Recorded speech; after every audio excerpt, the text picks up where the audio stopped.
side. Ayan ma'am, okay na tayo. Coach, ito pala yung bayad ko. Salamat sa pagpunta lagi dito sa bahay. Siyempre, client kita. Trabaho ko to. Saka, salamat dito Kailangan ko talaga ng pera eh. Okay lang yun. We've been doing this for 3 months na rin. Oo nga ma'am eh. Kahit na naabot na natin yung goal natin, sobrang fit at sexy ka na. Nagpapatrain ka pa din. Tataka na nga po ako eh. Siyempre, gusto kita. Gusto ko yung alaga mo bilang trainer ko. Alam mo bang mag-isa lang ako dito sa bahay? Baka gusto mo muna magstay para kumain tayo. Magpe-prepare ako ng pagkain para sa atin. Ma'am, I need to go. Ay, pupuntahan pa po pala ako. Sandali. Wala ka bang nararamdaman sa akin? Hindi ka ba nag-iinit sa akin? Hindi mo ba ako nagugustuhan? Ma'am, hindi niyo po ako naiintindihan eh. So, ipaintindi mo sa akin. Bakit? Bading ka ba? Bading ka, no? Ma'am, hindi ako bading Nire-respeto lang kita. Huwag mo na akong respetuhin. Bastusin mo na ako. 3 months ka na dito. 3 months na tayong kung ano-anong posisyon na yung ginagawa natin. Wala ka bang nararamdaman? Ma'am, syempre, workout to eh. Kailangan iba't ibang posisyon yung ginagawa natin. Oo, sa workout.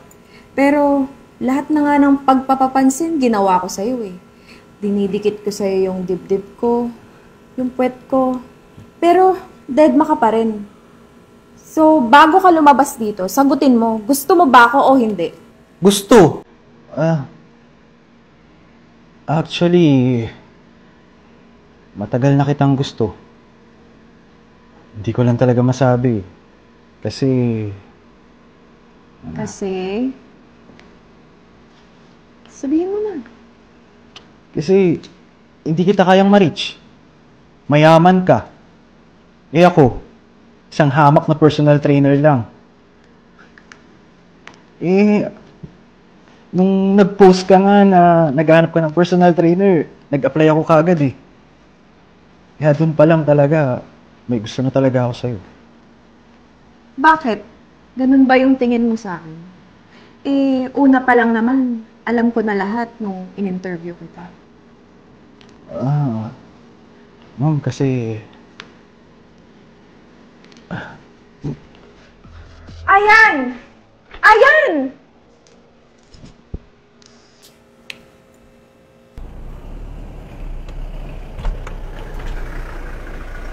Si Ayan ba yun?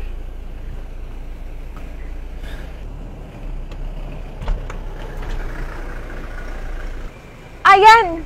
Anong ginagawa mo dyan? Tara, kain tayo! Wag na. Pauwi na rin ako.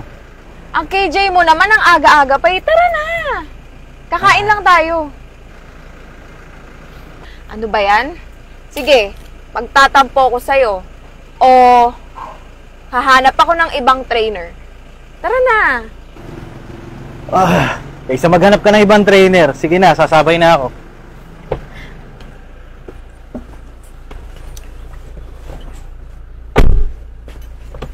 Sasakay ka rin pala eh.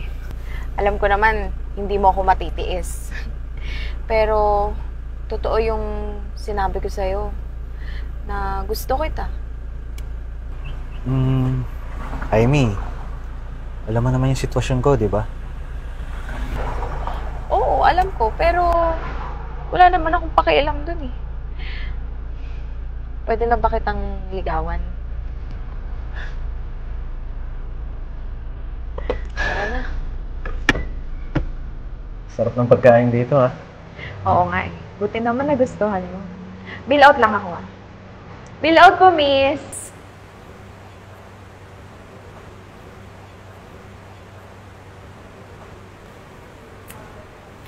Ano ka ba? Ako na. Ako naman nag-aya eh. So, ako na yung taya. Sorry Bawi ako sa susunod. Oo. Hindi na kailangan. Or pwede rin naman para may rason tayo ulit para magkita. Pero ito, ako na dito. Paid na to. Amy, sabi ko na nga, ikaw yan eh. Alain mo yun? Sa dinami-dami ng lugar dito sa Tomas Morato, sa Wingfinity pa talaga tayo magkikita. Uy, hindi ako na-inform ha. Charity ka na yata ngayon eh. Ba't ikaw yung nagbabayan? At sino naman tong pulubing kasama mo? Ano bang problema mo, Dick? Pwede huwag kang gumawa ng eksena dito. O bakit? Naiya ka? Naiya ka sa mga tao dito? Sa kaibigan ko, naiya ka? Bakit tayo mong ipaalam na ang babae na ngayon ang nagbabayad ng bill tuwing kumakain? Ikaw naman, oh. Pagpapalit mo na lang din ako. Dito pa sa isang pipitsuging lalaking to. Na-offend ako. Shit! Ano ba yan?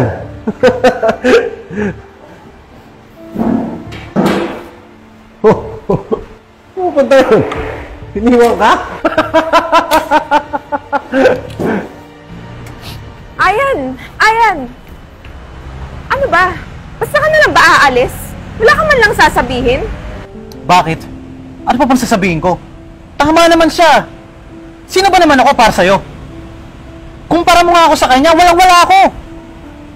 Tanga ko lang kasi. Bakit ko hinayaan pumasok sa ganito? Mapapahiya lang naman ako. Bakit ka ba ganyan mag-isip? Alam mo, you're confusing me. Hindi mo kasi ako maiintindihan. Eh di ipaintindi mo. Hindi ko kasi alam kung bakit wala kang tiwala sa sarili mo. At kung bakit ang liit-liit ng tingin mo sa sarili mo. May sakit ang lola ko, okay? Kaya hindi ako makapagbigay ng time for love. At sa kahit anong effort. Dahil yung kinikita ko, yung pera na kinikita ko sa lahat ng pinagagawa ko, lahat napupunta yon para sa gamot ng lola ko. Kaya hindi ko kayang ipurso ka. Kasi alam naman natin na mayaman ka eh. Ultimong pagkain natin, ikaw pa yung magbabayad? Paano na lang sa malalaking responsibilidad? Ano? Kaya ko bang magawa yon? Hindi ko naman alam eh. Nahihiya ako sa'yo, Amy. Hiyang-hiya na ako. Lahat ng pangangailangan mo, dapat ako mag-provide bilang lalaki, di ba? Pero sa estado ko ngayon, hindi ko pa kaya. Kailangan ako ng lola ko. Kailangan ko siyang tulungan. Kaya sinakripisyo mo yung pagmamahal mo? Alam mo, Ayan, pwede naman tayong magmahalan. At the same time, pwede tayong magtulungan para sa lola mo. Naiintindihan naman kita eh. Pero 'di ba, pagmahal mo yung isang tao, paglalaban mo at kaya mong isakripisyo lahat para sa kanya.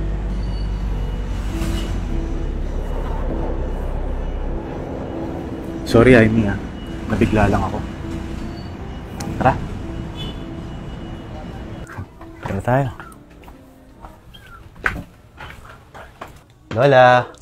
Ay! Ano po? Kawaan ka ng Diyos. La, si Amy po pala. Hello po. Mano po, Lola? Kamusta po kayo? Mabuti, kawaan ka ng Diyos. Napakagandang dalaga. Alam mo ba, first time nagdala dito ang apo ko ng babae. At saka hindi ako magtataka kung bakit dinala ka din dito sa akin. First time? Bakit po? Kasi, di ba sabi mo, kapag mahal mo, ipaglaban mo. Sa kahit anumang sitwasyon. Kaya, Amy, pasensya ka na kung naduwag ako nung una. Masyado lang kasi akong natakot sa posibilidad na hindi kita maabot. Pero, ikaw mismo yung bumaba. Para patunayan sa akin na hindi hadlang ang kung ano man ang meron tayo sa buhay. Kundi, yung magkasama nating nahaharapin ang lahat. Sige na, apo, sagutin mo na para magkaapo na ako sa tuhod.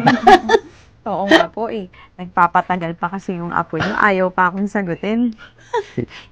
Oo nga pala. Oo na. Tayo na. Approve ba, Lola? Oo naman.